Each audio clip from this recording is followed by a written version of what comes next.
হরে কৃষ্ণ। আজ 26শে আষাঢ় 1433 ও 11ই জুলাই 2026 শনিবার, একাদশী যোগিনী। এই যোগিনী একাদশীর দিন আমি ভাগবত পাঠ করছি। আজ আমি পাঠ করছি ভাগবতের চতুর্থ স্কন্দ দ্বিতীয় ভাগ সপ্তবিংশতি অধ্যায়। পুরঞ্জনের নগরীতে চণ্ডবেগের আক্রমণ, কালকন্যার উপাখ্যানের শ্লোক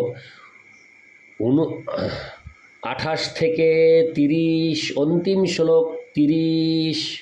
হরে কৃষ্ণ কৃষ্ণ কৃষ্ণ হরে হরে, হরে রাম রাম রাম হরে হরে। শ্লোক 28। ময়া নিরূপিতস্তুভ্যং পতিরাত্মসমাধীনা নাভিনন্দতি লোকো হয়ং তামো ভদ্রামো সম্মতাম। অনুবাদ: যবনরাজ বললেন, বহু বিবেচনা করে আমি জানতে পেরেছি কে তোমার পতি হবে। প্রকৃতপক্ষে সকলের কাছে তুমি অমঙ্গল রূপা এবং অপ্রিয়া। তাই যেহেতু কেউই তোমাকে চায় না, তাহলে কেই বা তোমাকে পতিরূপে গ্রহণ করবে। তাৎপর্য: বহু বিচার বিবেচনা করার পর যবনরাজ স্থির করেছিলেন কিভাবে সেই অশুভ পরিস্থিতির সদ্ব্যবহার করা যায়। কালকন্যা ছিল অমঙ্গল স্বরূপা এবং তাই কেউই তাকে চায়নি, কিন্তু ভগবানের সেবায় সকলকেই ব্যবহার করা যায়। তাই যবনরাজ কালকন্যাকেও ভগবানের সেবায় ব্যবহার করতে চেয়েছিলেন।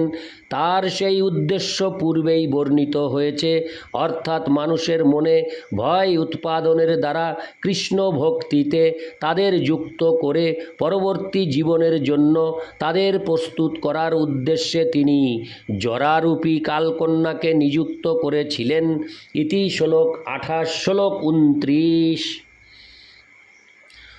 তমোবক্ত গতির্ভুঙ্খ লোকং কর্ম বিনির্মিতম জাহি মে প্রীতো না যুক্তা প্রজানাশং প্রণেষ্যসি।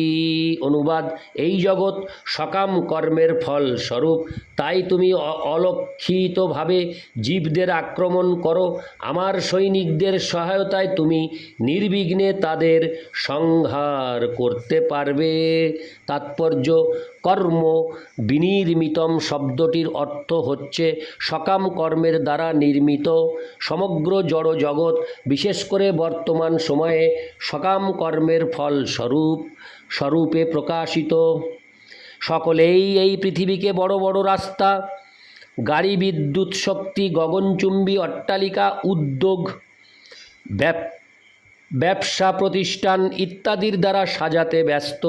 যারা ইন্দ্রিয় তৃপ্তি সাধনে মগ্ন এবং তাদের চিন্ময় স্বরূপ সম্বন্ধে অজ্ঞ, তাদের কাছে এগুলি অত্যন্ত সুন্দর বলে মনে হয়। শ্রীমদ্ ভাগবতে 5.5.4 বর্ণনা করা হয়েছে, নূনং প্রমত্ত কুরুতে বিকর্ম যদিন্দ্রিয় প্রীতয় আপ্রীণোতি ন সাধু মন্যে যত আত্মনোহয়ম অসন্নপি ক্লেশদ আশো দেহ। যারা আত্মজ্ঞানবিহীন এবং জড়জাগতিক কার্যকলাপে উন্মাদের মতো আগ্রহী, তারা কেবল তাদের ইন্দ্রিয় সুখ ভোগের জন্য সব রকম পাপকর্ম করে। ঋষভদেবের মতে এই সমস্ত কার্যকলাপ অমঙ্গলজনক, কারণ তা মানুষকে পরবর্তী জীবনে এক ঘৃণ্য শরীর গ্রহণ করতে বাধ্য করে। সকলেই দেখতে পায় যে যদিও তারা জড়দেহটির সুখ স্বাচ্ছন্দ্য বিধান করার বহু চেষ্টা করছে, তবুও তা সর্বদা ত্রিতাপ, দুঃখ এবং নানা প্রকার বেদনা দিচ্ছে। তা না হলে এত হাসপাতাল, জনকল্যাণ প্রতিষ্ঠান এবং জীবন বীমা প্রতিষ্ঠানের কী আবশ্যকতা? প্রকৃতপক্ষে এই জড় জগতে সুখ নেই। মানুষেরা কেবল দুঃখের নিবৃত্তি সাধনের চেষ্টা করছে। মূর্খ মানুষেরা দুঃখকে সুখ বলে মনে করে। তাই যবনরাজ অলক্ষিতভাবে মূর্খ মানুষদের জরাব্যাধি এবং চরমে মৃত্যুর দ্বারা আক্রান্ত করতে স্থির করেছিলেন।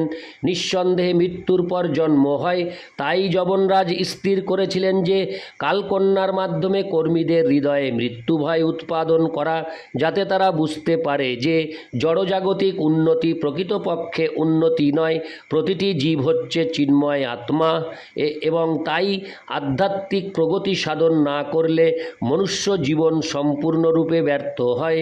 ইতি শ্লোক 29, শ্লোক 30। প্রজ্জারোহয়ং মম ভ্রাতা তং চ মে ভগিনী ভব চরাম্মুভাভ্যং লোকে হস্মিন্ন বক্ত ভীম সৈনিক। আমি শ্লোক 30 আরেকবার পাঠ করছি। প্রজ্জারোহয়ং মম ভ্রাতা তং চ মে ভগিনী ভব চরাম্মুভাভ্যং লোকে হস্মিন্ন বক্ত ভীম সৈনিক। অনুবাদ: যবনরাজ বললেন, এই প্রজ্জার আমার ভ্রাতা, আমি এখন তোমাকে আমার ভগ্নী রূপে গ্রহণ করছি। আমি তোমাদের দুজনকে এবং আমার ভয়ঙ্কর সৈনিকদের নিযুক্ত করব এই জগতে অলক্ষিতভাবে কার্য করার জন্য। তাৎপর্য: নারদমুনি কালকন্যাকে যবনরাজের কাছে পাঠিয়েছিলেন যাতে তিনি তাকে তার পত্নীরূপে গ্রহণ করতে পারেন, কিন্তু তাকে পত্নীরূপে গ্রহণ করার পরিবর্তে যবনরাজ তাকে তার ভগ্নীরূপে গ্রহণ করেছিলেন।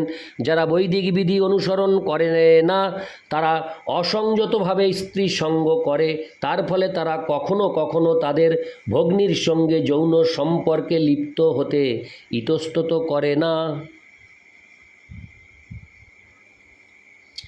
এই কলিযুগে তার বহু দৃষ্টান্ত দেখা যায়।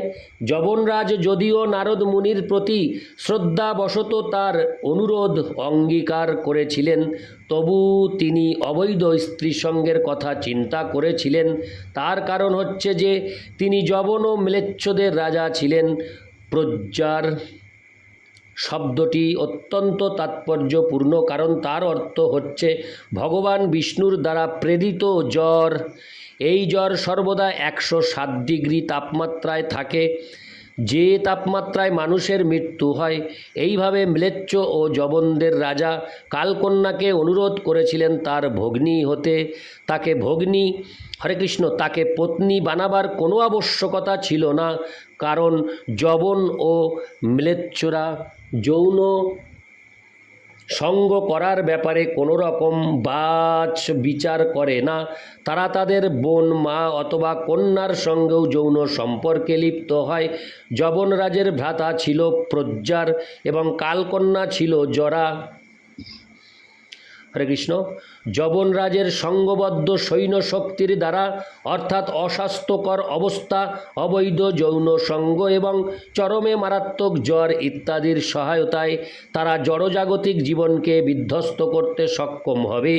এই প্রসঙ্গে উল্লেখযোগ্য যে নারদ মুনির উপর জরার কোনো প্রভাব ছিল না, তেমনি জরা বা ধ্বংসাত্মক শক্তি নারদ মুনি বা শুদ্ধ বৈষ্ণবের অনুগামীদের উপরও আক্রমণ করতে পারে না। ইতি শ্লোক 30। ইতি শ্রীমদ্ভাগবতের চতুর্থ স্কন্দের পুরঞ্জনের নগরীতে চণ্ডবেগের আক্রমণ কালকন্যার উপাখ্যান নামক 27 অধ্যায়ের ভক্তিবেদান্ত তাৎপর্য। হরে কৃষ্ণ কৃষ্ণ কৃষ্ণ হরে হরে, হরে রাম রাম রাম হরে হরে। হরে কৃষ্ণ।